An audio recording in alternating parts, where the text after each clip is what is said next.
আজকে আমি আপনাদের জন্য নিয়ে এসেছি খুবই অল্প সময়ে দই মেকারে দই বানানোর রেসিপি। আসলে দই বানাতে গেলে যে সনাতন পদ্ধতি আছে সেটা অবলম্বন করলে অনেক সময় লাগে, অনেকে পারে না, কিন্তু বর্তমানে দই মেকার বাজারে বের হয়ে গেছে। খুব সহজেই আপনারা দই মেকারে দই বানাতে পারবেন। আমি টক দইটাই বেশি পছন্দ করি, তাই আজকে টক দই বানিয়ে দেখাচ্ছি। এখানে আমি গরুর দুধ নিয়ে নিয়েছি। আমি এখানে 2 কেজির মতো দুধ একটু ভালো করে জাল দিয়ে নিচ্ছি। দই বানাতে গেলে কিন্তু দুধটাকে একটু ঘন করে জাল দিয়ে নিতে হবে। যদি মিষ্টি দই খেতে চান এই সময় একটু চিনি দিয়ে দেবেন, যেহেতু টক দই করব তাই চিনি দেওয়ার প্রয়োজন নেই। শুধু দুধটাকে খুব ভালো করে আমরা জাল দিয়ে নেব, একটু ঘন করে জাল দিয়ে নেবেন, তাহলে দইটা ভালো হবে, খেতে ভালো লাগবে। আমার এই রেসিপিগুলো আপনাদের ভালো লেগে থাকলে আমার চ্যানেলটা সাবস্ক্রাইব করে পাশে থাকা যে বেল আইকনটা আছে সেটা বাজিয়ে দেবেন। আমি যখনই কোনো রেসিপি আপলোড দেব আপনি সবার আগে নোটিফিকেশন পেয়ে যাবেন। অনেক সময় পাউডার মিল্ক দিয়েও অনেকে দই বানায়, কিন্তু সেই দইটা ভালো হয় না। দেখুন দুধটাকে কিন্তু আমি ভালো করে জাল দিয়ে একটু ঘন করে নিয়েছি, আর চামচ দিয়ে এইভাবে ঘন ঘন নাড়তে হবে। অনেকটা ফেনা তুলে নেবেন, তাতে করে এই দইটা খুব ভালোভাবে জমবে। এই টিপসগুলো একটু খেয়াল করবেন, তাহলে আপনারা খুব সহজে বাড়িতে দই মেকারের সাহায্যে দই বানিয়ে নিতে পারবেন।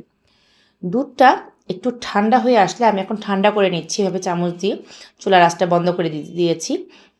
তারপর এই দুধটাকে ঠান্ডা করে নেবেন, একদম ঠান্ডা হবে না, আঙুল দিয়ে দেখবেন যে কুসুম কুসুম গরম আছে।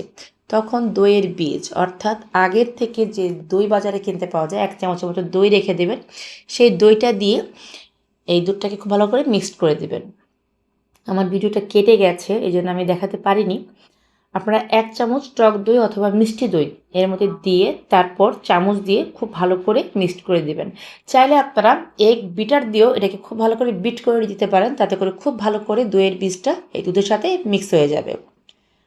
খুব পরিমাণ বেশি দুধ দই দিতে যাবেন না, তাতে করে কিন্তু দই পড়বে না। 1 চামচ দিলে এটা এনাফ।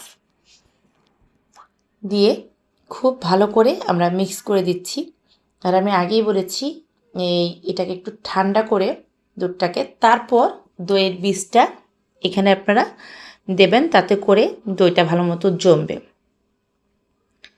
এখন তো বাজারে খুব সহজে দই মেকার, বিভিন্ন ব্র্যান্ডের দই মেকার পাওয়া যায়, বিভিন্ন সাইজেরও পাওয়া যায়, বড় ছোট আপনারা একটা পছন্দসই কিনে নেবেন।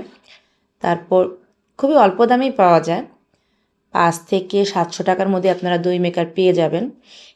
ওটাতে খুব ভালো দই হয়। আমি সম্পূর্ণ দুধটাকে ঠান্ডা করে তারপর এখানে দইয়ের বীজ সেটা দিয়েছি, দিয়ে এভাবে চামচ দিয়ে একটুখানি মিশিয়ে দিচ্ছি, যাতে করে দইটা খুব ভালো করে মিশে যায়। তারপর আমরা দই মেকারে এই দুধটাকে ঢেলে ওভারনাইট এটাকে কারেন্টের মাধ্যমে প্লাগে দিয়ে দেব। আমি দিয়ে দিয়েছি, দেখতেই পাচ্ছেন। 1 রাত্র রাখার পর পরের দিন সকালে খুব সুন্দরভাবে জমে যায়। দেখুন আমি এই দুধটা কিন্তু দই মেকারে দিয়ে দিয়েছি।